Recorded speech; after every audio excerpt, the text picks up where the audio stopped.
Bonjour, je suis Laura et je fais partie de l'équipe Eugénie Prailly.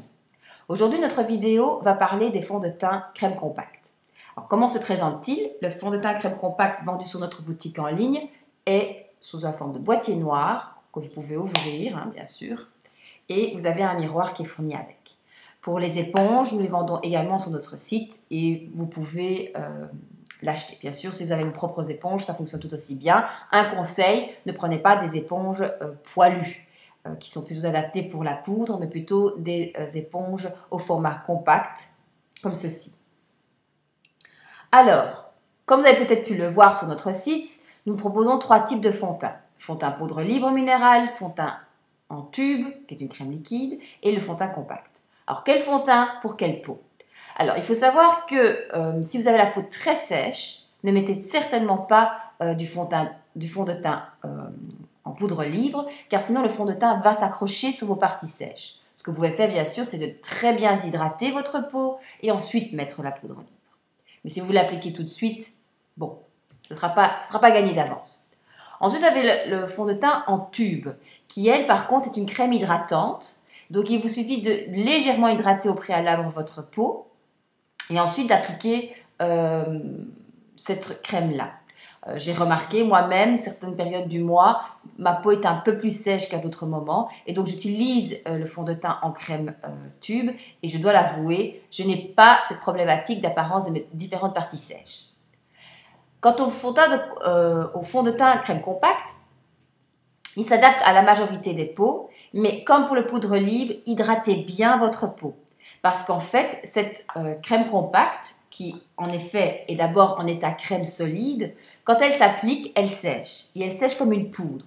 Et donc, si vous avez des parties de la peau qui sont assez sèches, ça va se voir. Donc, hydratez bien.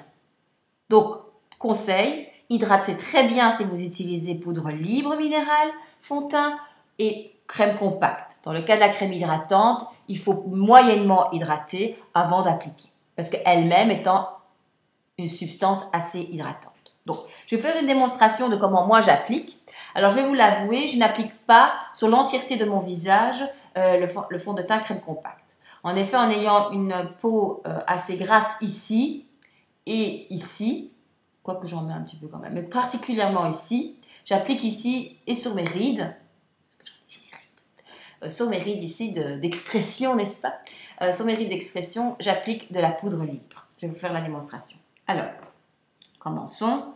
Alors, j'ai préparé ma peau, puisque si vous avez vu la dernière vidéo, je camoufle d'abord mes défauts de peau, qui sont des défauts rouges, violettes, par mon correcteur vert. Donc, mes cernes, certaines zones, principalement autour du nez, parce que j'ai les éternelles marques du mouchoir. Et puis, bon, il y a certains jours où je suis un peu plus rouge à certains endroits.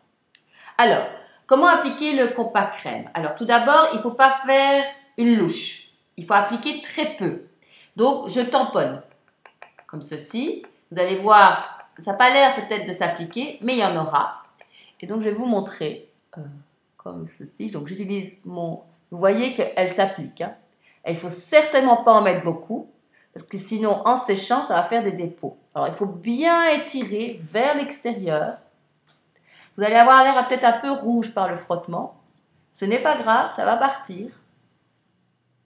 Moi, j'en mets bien sur le papillon, donc c'est-à-dire mes yeux, ma joue, le bas de ma joue vers ma mâchoire. Parce qu'en effet, mon fond de teint me sert également d'accroche pour mes ombres à paupières. Donc, pas besoin de primaire. Et sous le nez. Et donc, vous voyez bien, ça se voit. Vous voyez les traces ici et là. Donc, il faut bien étaler comme ceci en tirant vers l'extérieur. Donc, je répète, très peu en tapotant, appliquer en tirant vers l'extérieur et bien appliquer de manière uniforme. Ne pas en mettre trop parce qu'en séchant, elle s'opacifie. Donc, je pense que c'est bon. Donc, au début, vous allez dire, mais j'ai l'impression qu'il n'y a rien. Ce n'est pas vrai. Vous allez voir. Donc, vous voyez que j'évite de mettre ici, carrément. Vous pouvez toucher, c'est pas... mais j'évite de faire comme ça. Parce que sinon, je vais avoir, au cours de la journée, ben, c'est de la matière. Et si vous en mettez beaucoup, ben, cette matière, elle va glisser là où elle peut. Donc, voilà. On va mettre un peu plus sur les yeux, parce que, comme je vous ai dit, moi, je l'utilise comme accroche à mon ombre. Et ainsi, mon ombre crème, ça sera pour une autre vidéo, mais reste en place pour toute la journée. J'en mets sur le cou, parce que bon, je ne vais pas dire que je suis une dame d'un certain âge, mais avec le temps, il faut également protéger le cou. Ça va? Donc, voilà. Vous voyez, j'ai un peu mal mis là, comme je vous dis, je ne suis pas devant le miroir. Hein. Alors, une fois que vous l'avez appliqué, donc comme je vous ai dit, il faut être sûr qu'il n'y a pas d'excédent. J'utilise la base de mon éponge et je repasse pour enlever tous les excédents possibles et en même temps pour bien étaler. Voilà. Donc ça, c'est une chose. Alors, je vous ai vu que j'ai un petit défaut là. Donc, vous pouvez remettre du correcteur vert dessus, puis à la main, revenir et faire ça. Hop, ça, c'est pas un problème. Ça, c'est une chose. Alors, comme je vous ai dit, moi, je n'applique pas le fond de teint crème compacte ici, parce que, bon, d'une part, je suis ridée et c'est une partie très amovible. Chez moi, elle bouge beaucoup quand je m'exprime, mais aussi parce qu'elle est plus grasse. Et donc, la crème compacte risque de glisser et donc aller dans les rides. Alors, ce que je fais, c'est que j'utilise mon fond de teint en poudre. Pardon, je l'ai oublié là. Je fais comme ça, je tapote. J'utilise le couvercle comme ceci. Et puis voilà, hop. Hop. Et j'en mets un peu ici aussi.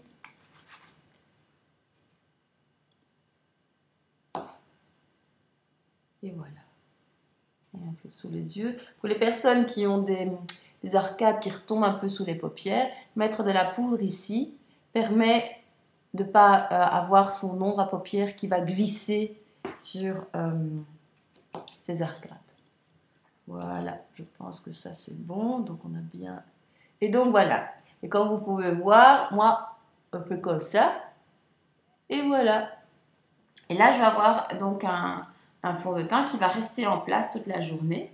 Et vous allez voir qu'il va évoluer. Et votre peau, il va vraiment s'imprégner dans votre peau. Et votre peau va vraiment avoir un air naturel. Bon, c'est tout le matin. Hein. Mais, et c'est comme ça que ça fonctionne. Je répète, mettre très peu, étaler bien comme si vous vous démaquillez. Donc vers l'extérieur avec votre éponge. Pour être sûr d'enlever l'excédent, ensuite utilisez la base de votre éponge et re-essuyez. Si vous avez des marques, comme ceci, mes marques d'expression, et ici, évitez de mettre peut-être du fond de teint crème liquide ou crème compacte, mettez plutôt de la poudre. Si vous avez la peau très sèche, hydratez fortement votre peau. Ainsi, vous pourrez utiliser peut-être le fond de teint en poudre, mais au mieux à ce moment-là, c'est plutôt d'utiliser le fond de teint crème liquide. Et pour le compact crème, hydratez également très bien avant de l'appliquer. Donc voilà, je ne sais pas ce que vous en pensez. Vous pouvez laisser vos commentaires sur Chic Eugénie, notre blog, ou sur YouTube où elle sera postée. En vous souhaitant une très bonne journée et également un bon week-end. Au revoir.